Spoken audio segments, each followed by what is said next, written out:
Hello students, आज अपन अपना जो मैट्रिक्स वाला टॉपिक चल रहा था इसी को आगे अपन देखते हैं। इसमें आज अपन देखने वाले हैं टाइप्स ऑफ मैट्रिक्स और कुछ इसकी प्रॉपर्टीज और उसके साथ में आपके ऑपरेशंस। तो इसमें सबसे पहले अपन देख रहे हैं टाइप्स ऑफ मैट्रिक्स, अवयव के प्रकार। और सबसे पहले आता है row matrix. Row matrix means पंक्ति अवयव। पंक्ति अवयव एक्चुअली में है क्या? पंक्ति अवयव के लिए if a equals to aij m into n, यदि अपने पास कोई मैट्रिक्स ये है तब ये पंक्ति मैट्रिक्स होगा। कब होगा? यानी कि रो मैट्रिक्स होगा जब इफ a आपका m इक्वल्स टू 1 हो। मीन्स ऐसा अवयव जिसमें एक ही पंक्ति हो, मीन्स ऐसा मैट्रिक्स जिसमें एक ही पंक्ति हो, पंक्ति अवयव कहलाता है। जैसे a इक्वल्स टू 1 2 3, ये मैट्रिक्स ऐसा है जिसमें एक ही पंक्ति है और इसका ऑर्डर 1 इंटू 3 हो गया। ऐसे ही अपन लेंगे B matrix A B C D, इस तरीके से इसका मैट्रिक्स ऑर्डर हो गया 1 इंटू 4। तो इस तरीके का मैट्रिक्स जो होता है उसको अपन रो मैट्रिक्स या पंक्ति मैट्रिक्स बोलते हैं। उसके बाद आता है अपने पास क्या? Column matrix. कॉलम मैट्रिक्स इसमें क्या होगा? इसमें सिंगल कॉलम होगा। ओके, तो यदि अपने पास मैट्रिक्स A ये है तो ये कब होगा कॉलम मैट्रिक्स? ये तब होगा जब n की वैल्यू 1 होगी, यानी कि इसमें कॉलम सिंगल होगा। तो इसको अपन इस तरीके से राइट कर सकते हैं A इक्वल्स टू 1 2 3, इस टाइप का मैट्रिक्स। अब इसमें अपन ने देखा रो तो 3 है और आपका कॉलम सिंगल है, तो इस तरीके के मैट्रिक्स को अपन कॉलम मैट्रिक्स बोलते हैं। और एग्जांपल और भी राइट कर सकते हैं A B C, इस तरीके से इसका ऑर्डर 3 इंटू 1 हो गया। तो इसमें जिस मैट्रिक्स में कॉलम्स यूनिट होगा यानी कि एक ही कॉलम होगा तो उसको अपन क्या बोलेंगे? कॉलम मैट्रिक्स, यानी कि स्तंभ अवयव। उसके बाद आता है जीरो मैट्रिक्स या नल मैट्रिक्स, जिसको शून्य अवयव बोलते हैं। ऐसा मैट्रिक्स होता है जिसमें सभी एलिमेंट्स कैसे हो? जीरो हो। ऐसा मैट्रिक्स जिसमें सारे एलिमेंट्स क्या हो? जीरो हो। तो ऐसे मैट्रिक्स को अपन क्या बोलते हैं? शून्य अवयव या जीरो मैट्रिक्स। जैसे A इक्वल्स टू 0 0 0 0, ये आपका शून्य मैट्रिक्स हो गया, जीरो मैट्रिक्स हो गया।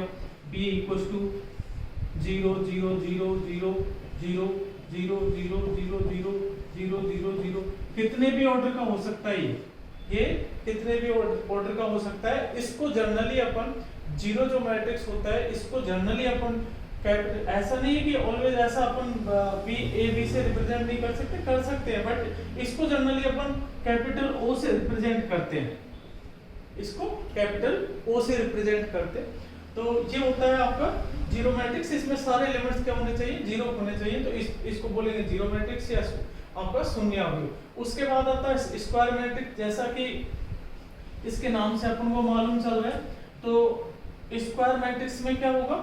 यदि अपने पास कोई मैट्रिक्स Aij ये है, इसका ऑर्डर m इंटू n है, तो ये वाला जो मैट्रिक्स होगा ये स्क्वायर मैट्रिक्स होगा। कब होगा? जब m इक्वल्स टू n होगा। जब m इक्वल्स टू n होगा तब ये A जो मैट्रिक्स है स्क्वायर मैट्रिक्स में कन्वर्ट हो जाएगा।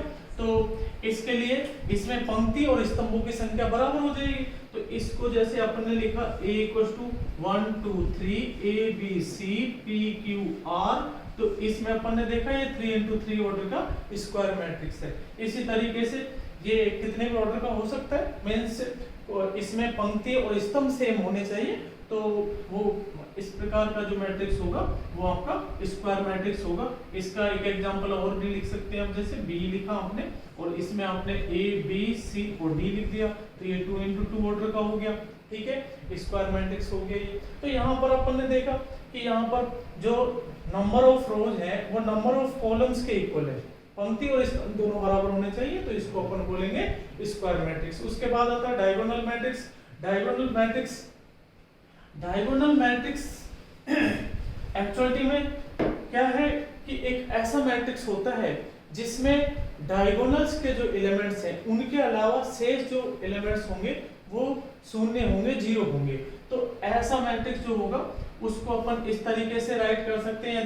यदि अपने पास ए मैट्रिक्स ये है, एक A equals to aij m into n, but यहाँ पर जो A होगा वो स्क्वायर मैट्रिक्स होगा, तभी डायगोनल मैट्रिक्स बनेगा। यानी कि डायगोनल मैट्रिक्स एक स्क्वायर मैट्रिक्स भी होता है।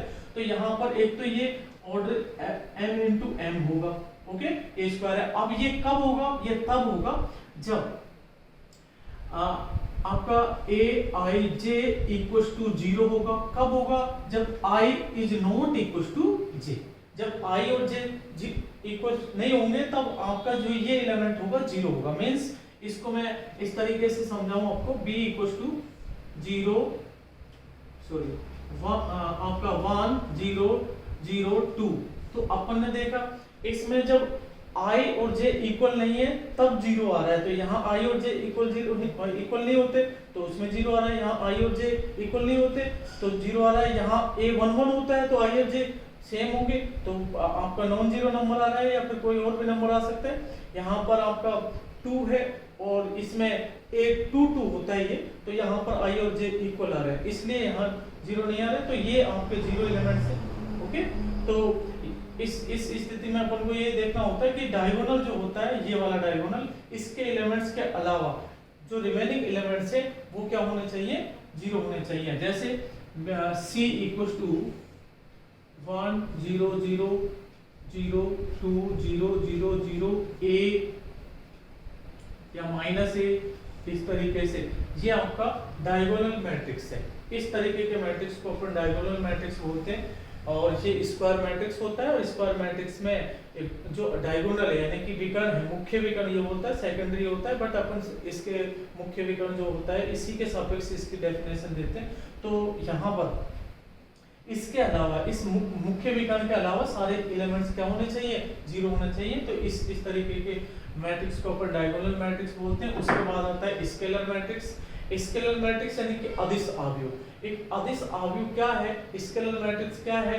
एक विकर्ण आव्यूह जिसके विकर्ण के सभी एलिमेंट्स क्या हो? सेम हो, इक्वल हो। तो इस तरीके के जो मैट्रिक्स होते हैं उनको अपन क्या बोलते हैं? यानी कि ऐसा डायगोनल मैट्रिक्स जिसके डायगोनल्स के एलिमेंट्स सारे क्या हो? सेम हो। तो इसको मैं यदि इसमें बदलना चाहूं, इसमें आपका इसको यदि इसके बिहाफ पर देखना है तो aij m into m, ये aij इक्वल्स टू 0।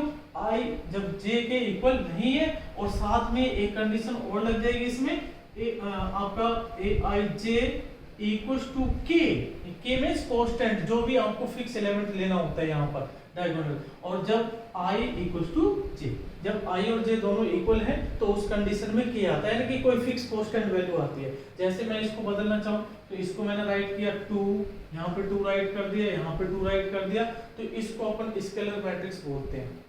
ठीक है, ये स्केलर मैट्रिक्स हो गया क्योंकि इसके जो प्रिंसिपल डायगोनल होता है, मेजर डायगोनल होता है, उसके जो एलिमेंट्स होते हैं सेम होते हैं। तो इसको अपन ने बोला आपका स्केलर मैट्रिक्स। उसके बाद आता है यूनिट मैट्रिक्स। यूनिट मैट्रिक्स क्या होता है? ये भी स्क्वायर मैट्रिक्स होता है। और यूनिट मैट्रिक्स में क्या होता है? जो आपका डायगोनल मैट्रिक्स होता है उसके जो डायगोनल्स के एलिमेंट है वो 1 1 होते हैं सारे। तो इस प्रकार के मैट्रिक्स को अपन क्या बोलते थे? Unit matrix. अब यूनिट मैट्रिक्स के लिए देखिए, अपने यूनिट मैट्रिक्स जो होता है, स्क्वायर मैट्रिक्स तो होता ही है, ये डायगोनल मैट्रिक्स भी ये होता है, और इसमें स्केलर मैट्रिक्स भी ये होता है। और इसमें 0 0 0 1 0 0 0 1, इसमें ये कंडीशन होती है कि जो डायगोनल के एलिमेंट्स है वो 1 1 होते हैं सारे के सारे। और ये स्क्वायर भी होता है, ये आपका डायगोनल भी होता है, और ये स्केलर भी होता है।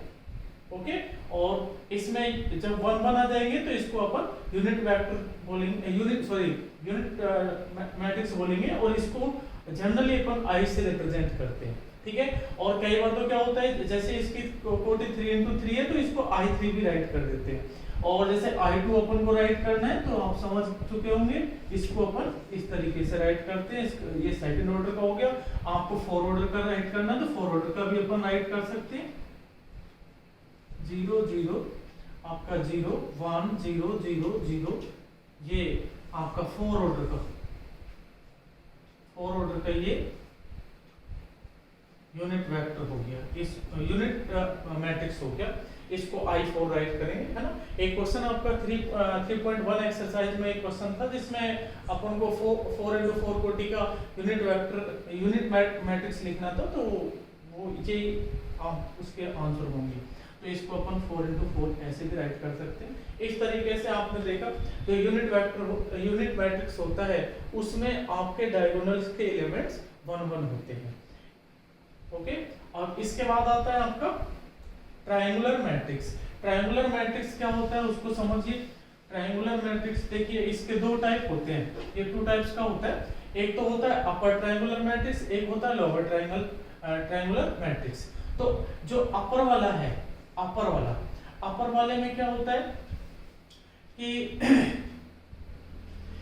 यदि अपने पास ये साथ में ये आपको ध्यान रखना है कि ये भी स्क्वायर मैट्रिक्स से होता है। तो यदि अपने पास Aij m into m है तो ये कब अपर ट्रायंगुलर मैट्रिक्स होगा? ये तब होगा जब Aij equals to 0 when I is greater than j, यानी कि I की वैल्यू जब j से बड़ी होगी तो उस कंडीशन में Aij की वैल्यू 0 होनी चाहिए। मीन्स मैं अभी आपको समझा देता हूँ, इसको एग्जांपल से अपन समझ लेते हैं। और इसका एग्जांपल इस तरीके से हो सकता है, स्क्वायर मैट्रिक्स होता है ये। तो 1 2 3 2 1 0 0 0 2। तो इसमें क्या होगा देखिए, यहाँ पर जो I की वैल्यू होती है इन एलिमेंट्स के लिए वो j से अधिक होती है, ग्रेटर देन होती है, इसलिए ऐसी कंडीशन में क्या आ जाना चाहिए? 0 आ जाना चाहिए। और उसके अलावा जो एलिमेंट्स होंगे उनमें सारे एलिमेंट्स कोई एक तो 0 हो सकता है बट ये सारे 0 नहीं होंगे। तो इस तरीके से अपन देख रहे हैं ये डायगोनल जो बन रहा है, इस डायगोनल के रेस्पेक्ट में अपन देखें जो इधर की साइड में जो एलिमेंट्स है वो 0 है ना, और जनरली ये नॉन जीरो है। तो इस कंडीशन में ये क्या बन जाता है? अपर ट्रायंगुलर मैट्रिक्स बन जाता है। अब बात करते हैं लोअर ट्रायंगुलर मैट्रिक्स की। तो लोअर ट्रायंगुलर मैट्रिक्स में सेम कंडीशन, इसमें थोड़ा सा चेंज होने वाला है। यदि अपने पास Aij m into m यानी कि स्क्वायर मैट्रिक्स है तो ये आपके पास लोअर ट्रायंगुलर में कन्वर्ट हो जाएगा। कब हो जाएगा? जब इसको अपन क्या राइट कर देंगे, ये I is less than j। I जब छोटा होगा तो उस कंडीशन में ये 0 आना चाहिए, एलिमेंट्स 0 हो जाने चाहिए। तो इस कंडीशन में अपन इसको कन्वर्ट कर देते हैं और इसमें अपन ऐसा राइट कर देंगे 1 2 3 और इन एलिमेंट्स को क्या कर देंगे? 0 0 कर देंगे। तो ये हो जाता है आपका lower triangular matrix. Lower triangular matrix ये होता है ना, ये स्क्वायर मैट्रिक्स होता है। साथ में अपर ट्रायंगुलर मैट्रिक्स जो होता है उसमें जो आपका डायगोनल होता है उसके नीचे के इधर की साइड के जो एलिमेंट्स होते हैं नीचे वाले वो 0 होते हैं। और लोअर ट्रायंगुलर मैट्रिक्स में क्या होता है? लोअर ट्रायंगुलर मैट्रिक्स में जो आपका डायगोनल होता है उसके ऊपर वाले जो एलिमेंट्स होते हैं वो 0 होते हैं। ओके, तो ये तो हुए आपके इसके टाइप्स। इसके बाद में अपन को देखना है इसकी प्रॉपर्टीज हैं मैट्रिक्स की प्रॉपर्टीज। तो अपन को देखते हैं प्रॉपर्टी ऑफ मैट्रिक्स।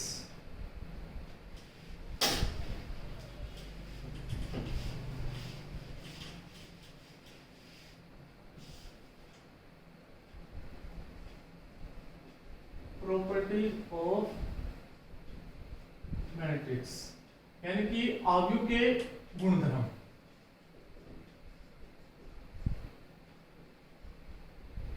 अपन को एक गुणधर्म देखना है ट्रांसपोज।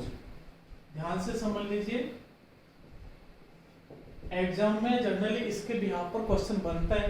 तो ट्रांसपोज क्या है? ट्रांसपोज को समझना। एक्चुअलिटी में यदि अपने पास कोई मैट्रिक्स A कितने भी ऑर्डर का हो सकता है, ये जरूरी नहीं कि स्क्वायर मैट्रिक्स हो, कितने भी ऑर्डर का हो सकता है। 2 3 4 5 6 7 ये मैट्रिक्स है। यदि मैं इसमें ये आपके रोज होंगे और ये क्या होंगे? कॉलम्स होंगे। तो इसका ऑर्डर है 3 into 2।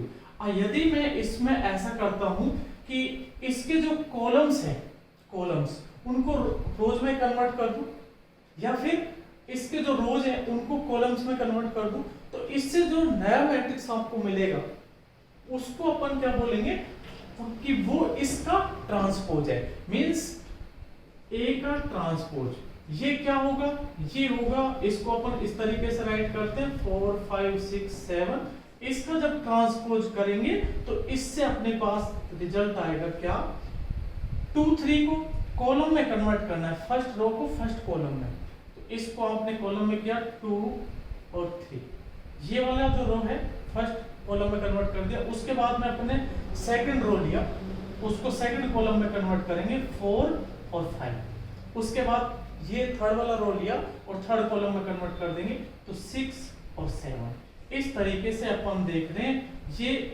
इस मैट्रिक्स का ट्रांसपोज हो गया। ठीक है, ये कितने भी ऑर्डर का हो सकता है। एक तो किसी भी मैट्रिक्स का जब ट्रांसपोज फाइंड करते हैं तो उस पर ए पर या तो टी राइट करते हैं, स्मॉल टी मतलब साइज में छोटा राइट कर देते हैं उसको टी, या फिर उस पर डैश भी लगाया जा सकता है, जैसे मैं इसको इस तरीके से डैश से भी रिप्रेजेंट कर सकता हूँ। ओके, तो डैश हो या टी लिखा हुआ तो उसको उसका मीनिंग ट्रांसपोज से होता है। ये मैंने आपको बताया ये कितने भी ऑर्डर का हो सकता है। अभी मैं जैसे इसको राइट कर लेता हूँ, इस तरीके से मैंने राइट किया तो ये 3 into 1 का हो गया, 3 into 1 का। अब इसमें 3 रोज है और सिंगल कॉलम है, इसका ट्रांसपोज मुझे करना होगा a डैश इक्वल टू, तो तब मैं क्या करूंगा, इसको 2 4 6 राइट करूंगा एक बार, तो यहाँ पर डैश राइट कर दूंगा। अब इसका रिजल्ट राइट करूंगा, रिजल्ट जब मैं राइट करूंगा तो ये क्या होगा, 3 into 1 का रिजल्ट, ये 3 into 1 का मैट्रिक्स है तो ये 1 into 3 में कन्वर्ट हो जाएगा, यानी कि इसका ऑर्डर रिवर्स हो जाता है। तो अब अपन इसको क्या करें, इसको जब इसका डैश फाइंड करेंगे यानी कि ट्रांसपोज फाइंड करेंगे तो इसमें राइट करेंगे अपन क्या कि 2 4 6, ये वाला जो रो है इसको कॉलम में कन्वर्ट कर दिया, इस रो को कॉलम में कन्वर्ट कर दिया, इस रो को कॉलम में कन्वर्ट कर दिया। इस तरीके से अपन इसको कन्वर्ट कर लेते हैं। अब इसी टाइप से अपने सपोज अपने पास ये है ए बी और पाई, ये मैट्रिक्स है और इसका ऑर्डर आपको मालूम है 1 into 3 है। तो इसका जब ट्रांसपोज फाइंड करेंगे तो इसके ट्रांसपोज में क्या होगा, ये तो 1 into 3 है तो 3 into 1 का रिजल्ट मिलेगा। तो इसको अपन राइट करेंगे ए को आपको किस में कन्वर्ट करना है भाई, इसको, ये कॉलम है, अब कॉलम को रो में कन्वर्ट करना है तो ए, ये कॉलम आ गया, इसको भी कन्वर्ट करना है किस में, रो में, तो बी, इसको कॉलम को रो में कन्वर्ट करना है तो पाई। इस तरीके से आपने देखा ये 3 into 1 में कन्वर्ट हो गया। इस तरीके से अपन क्या फाइंड करते हैं, ट्रांसपोज फाइंड करते हैं। ये ट्रांसपोज हो गया है ना। और एक एग्जांपल और लेते हैं आपका, a equals to a b c h l m h k minus g, इसका ये 3 into 3 है, इसका ट्रांसपोज अपन को फाइंड करना है तो इसका ट्रांसपोज अपन फाइंड करेंगे a का ट्रांसपोज। अब इसको डायरेक्ट मैं कन्वर्ट करूंगा, ये 3 into 3 का तो 3 कॉलम से आएंगे, 3 रोज होंगे इसमें भी। तो मैं क्या करता हूँ, इसको कॉलम में कन्वर्ट कर देता हूँ फर्स्ट रो को, तो a b और c, और सेकंड रो को लिया, सेकंड कॉलम में कन्वर्ट कर दिया h l m, और इसको कन्वर्ट किया तो h k minus g, और इसका ऑर्डर कितना हुआ 3 into 3। तो इस तरीके से अपन ट्रांसपोज कर लेते हैं। अब अपन को देखना है कि ये जो ट्रांसपोज होता है इसके भी कुछ पार्ट होते हैं। एक होता है सिमेट्रिक मैट्रिक्स, ट्रांसपोज के भी यहाँ पर ही एक होता है सिमेट्रिक मैट्रिक्स।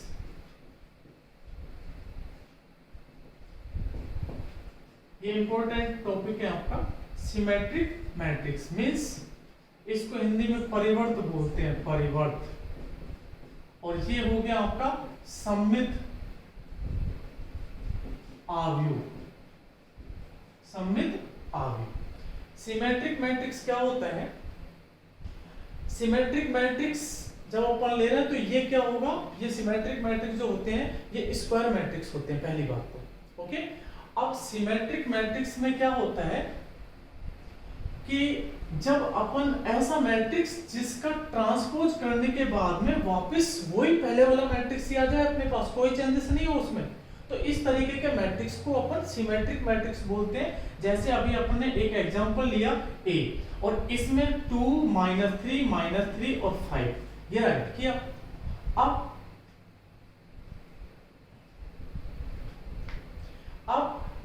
करूंगा, इसको चेंज करता हूं, इसका ट्रांसपोज फाइंड करते हैं, ए का ट्रांसपोज। ए का जब ट्रांसपोज फाइंड करेंगे तो इसको अपन यहां राइट करेंगे, तो ये होगा 2 - 3, इसको मैंने यहां राइट किया। अब इसको मैं यहां राइट करूंगा तो -3 और 5। देखिए ये मैट्रिक्स है अपने पास, ये सिमेट्रिक मैट्रिक्स जो होता है स्क्वायर मैट्रिक्स ही होता है। अब ये अपन ने एक मैट्रिक्स लिया ये, अब इसका जब ट्रांसपोज कर रहे हैं अपन, ट्रांसपोज कर रहे हैं, तो जब इसका ट्रांसपोज जैसे मैंने इसको कॉलम में कन्वर्ट किया, इस रो को इस कॉलम में कन्वर्ट कर दिया, तो अब अपन देख रहे हैं ये वाला मैट्रिक्स और ये वाला मैट्रिक्स तो बिल्कुल सेम है। मींस क्या हो गया, A = A का ट्रांसपोज, A = A का ट्रांसपोज। तो ऐसी कंडीशन में ये जो मैट्रिक्स होता है ये क्या होता है, ये सिमेट्रिक मैट्रिक्स होता है।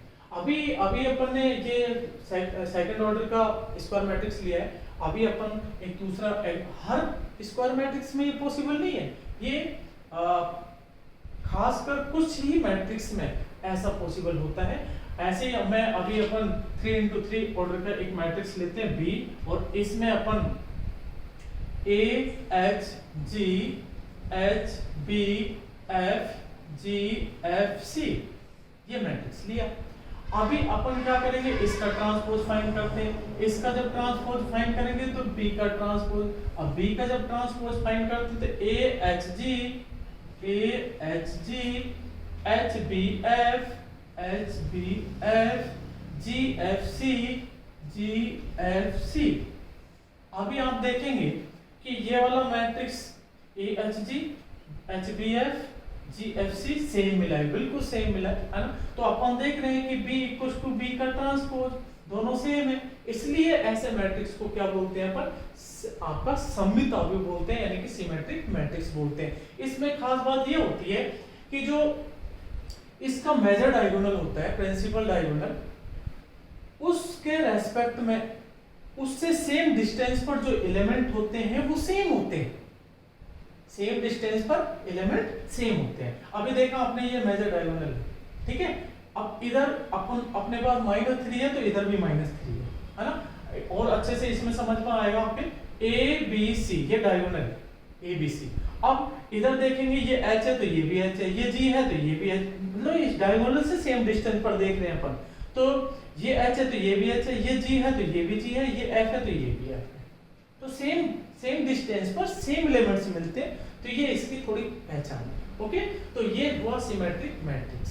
ओके, इसमें क्या होता है, A का ट्रांसपोज A के इक्वल होता है, सेम होता है ना। तो इस तरीके के मैट्रिक्स को अपन सिमेट्रिक मैट्रिक्स बोलते हैं। उसके बाद नंबर सेकंड पर आता है इसमें skew symmetric matrix. Number second skew symmetrics matrix. ये क्या हुआ भाई, विषम सममित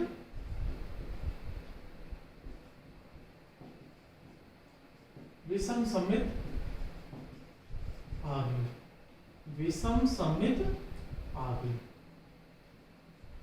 विषम सममित आव्यूह। अब इसमें क्या होगा, इसमें थोड़ा सा उससे डिफरेंट होगा, है ना। इसमें भी स्क्वायर मैट्रिक्स ही लेते हैं, ये इस विषम सममित मैट्रिक्स भी स्क्वायर मैट्रिक्स ही होते हैं। और इसमें क्या होता है कि A का ट्रांसपोज करने पर अपन को -A प्राप्त होगा, पहले से माइनस का इफेक्ट पड़ जाएगा, जो मैट्रिक्स होता है उस पर माइनस का इफेक्ट पड़ जाएगा। तो इसके लिए मैं, जैसे आपने एक एग्जांपल लिया A = 0 -3 3 0।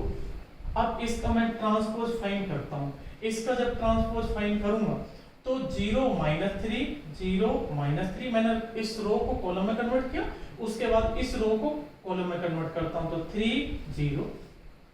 अभी आप देख पा रहे हैं ये A है अपने पास मैट्रिक्स, और इसका जब ट्रांसपोज कर रहे हैं तो A का ट्रांसपोज ये मिल रहा है अपन को। और इसमें क्या आता है, इसमें अपने पास देखिए इससे थोड़ा डिफरेंट है। अब मैं इसमें से यदि माइनस कॉमन ले लेता हूं, इसमें से पूरे में से, तो माइनस बाहर आ जाएगा, और इसमें ये 0 में से माइनस कॉमन लेंगे तो 0, 3 में से माइनस कॉमन लेंगे तो -3, -3 में से माइनस कॉमन लेंगे तो 3 और 0 में से कॉमन लेंगे तो 0। तो इस तरीके से अपन देख रहे हैं माइनस बाहर आ गया, माइनस कॉमन ले लिया सारे एलिमेंट्स में से, तो ये हो गया। अब ए का ट्रांसपोज इक्वल्स टू ये माइनस और ये किसके इक्वल है, ए के इक्वल है, तो ये माइनस ए आ जाता है। ए का ट्रांसपोज इक्वल्स टू माइनस ए। तो इस तरीके के मैट्रिक्स को अपन क्या बोलते हैं, इसको अपन स्क्यू सिमेट्रिक मैट्रिक्स बोलते हैं। ओके, अब इसको अपन ये स्क्वायर मैट्रिक्स ही होता है ना। अभी इसकी और एक पहचान और बताएंगे आपको। अभी अपन एक एग्जांपल और लेते हैं, बी मैट्रिक्स आपने लिया और इसमें लिया इस बार अपन ने 0 -f -h -f और h f 0 -g और 0। ओके, 3 × 3 ऑर्डर का ये। अभी अपन देखेंगे इसका जब ट्रांसपोज फाइंड करेंगे तो इसका ट्रांसपोज ये रो है, इसको अपन को कॉलम में कन्वर्ट करना है, तो 0 -h -f, इसको कॉलम में कन्वर्ट करना है h 0 -g। अब अपन इसको कन्वर्ट करेंगे तो f g और 0। तो इस तरीके से अपन देखते हैं ये मैटर है। अब यदि इसमें से अपन माइनस कॉमन ले भी लेते हैं तो माइनस कॉमन लेने पर क्या होगा, -0 में से कॉमन लिया 0, h में से कॉमन लिया -h, f में से कॉमन लिया -f, h में से कॉमन लिया तो h, और 0 में से 0, g में से -g, और f में से तो f, और -g में से तो g, और 0 में से तो इस तरीके से आपने देखा जैसे ही अपन इसमें से माइनस कॉमन लेते हैं वैसे ही अपन को b प्राप्त हो जाता है। तो इस तरीके से अपन ने देखा कि b का जो ट्रांसपोज है वो b के इक्वल मिलता है। तो आपको समझ में आया होगा। इस तरीके से अपन देखते हैं यदि अपने पास कोई स्क्वायर मैट्रिक्स ऐसा है जिसका ट्रांसपोज करने के बाद अपन को वही मैट्रिक्स मिलता है, साथ में माइनस कॉमन आ जाता है, तो इस तरीके के मैट्रिक्स को अपन विषम सममित आव्यूह यानी कि स्क्यू सिमेट्रिक मैट्रिक्स बोलते हैं। तो मैं समझता हूं कि आपको ये समझ में आ गया होगा। तो ये हुआ आपका विषम सममित आव्यूह। तो इसमें खास बात ये होती है कि पहली बात तो ये कि जो आपका मेजर डायगोनल होता है उसके एलिमेंट सारे 0 होते हैं, ठीक है, और उसके साथ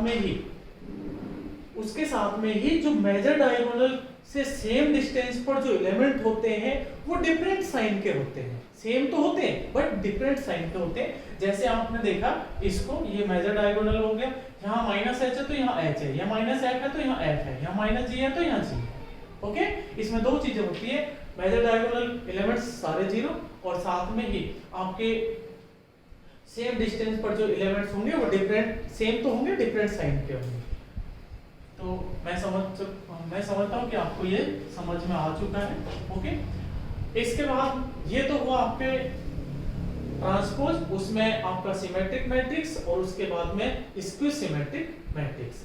अब इसके बाद में आपकी इसकी कुछ प्रॉपर्टीज है ट्रांसपोज की, वो अपन को केयरफुली देखनी है जो कि यूजफुल रहती है, क्योंकि जो आपका मैट्रिक्स का जो टॉपिक है उसमें मेजर जो क्वेश्चन बनता है, बड़ा क्वेश्चन जनरली यहीं से पूछा जाता है।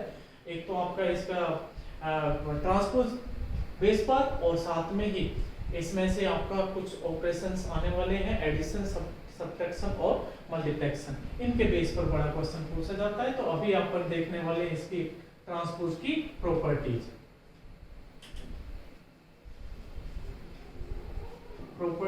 ऑफ ट्रांसपोज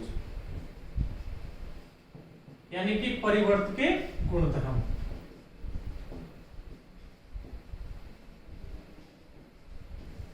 परिवर्त के गुणधर्म, परिवर्त के जो गुणधर्म है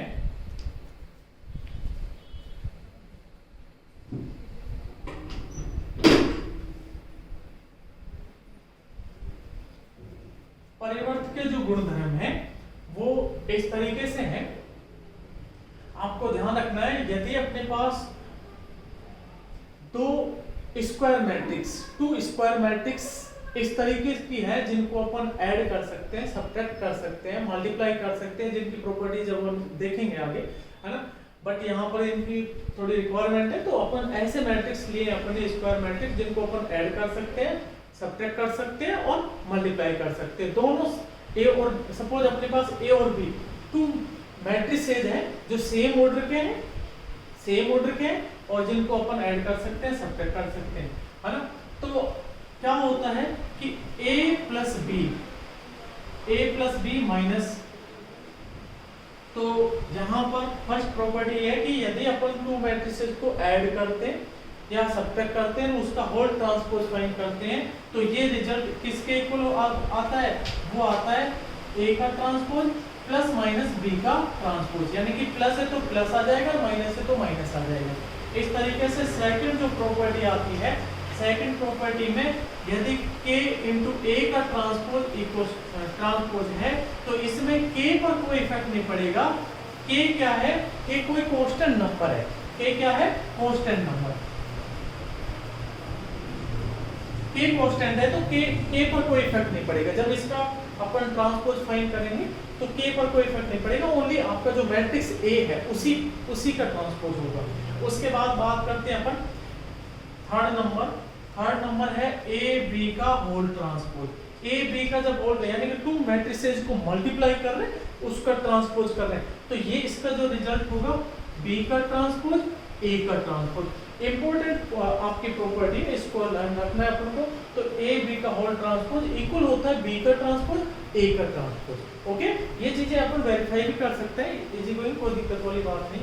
इसके बाद में अपना फोर्थ जो प्रॉपर्टी है, फोर्थ प्रॉपर्टी ये है कि ए के ट्रांसपोज का होल ट्रांसपोज, यानी कि ए के ट्रांसपोज का होल ट्रांसपोज। अपने पास ए कोई मैट्रिक्स है, उसका ट्रांसपोज फाइंड कर रहे हैं, फिर उसका भी ट्रांसपोज फाइंड कर रहे हैं, तो उससे अपन को वापस ए मिल जाता है, उससे वापस ए मिल जाता है। यानी कि किसी भी मैट्रिक्स का डबल ट्रांसपोज करने के बाद में अपन को पहले वाला जो ट्रांसपोज है वापस मिल जाता है। तो ये इसकी कुछ प्रॉपर्टीज थी, इनको अपन को अपने माइंड में